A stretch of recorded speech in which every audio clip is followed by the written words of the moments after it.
So here we go again. I made a video with Allister Jackhammer from Screwfix before. So I have to say, about 2-3 years, probably 3 years on now, I have to say I'd highly recommend this to someone like me.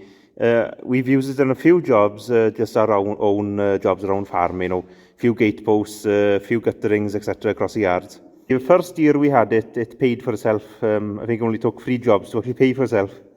And we've had it a couple of years since, really. It's been going fine, really, but we won't be using it as much as a builder now. For our own jobs, it's lasted us fine.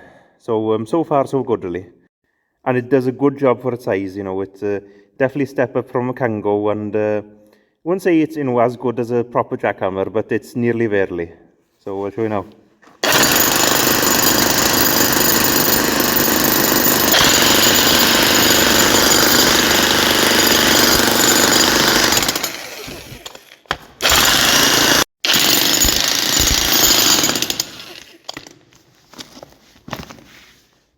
Does quite a good job, really.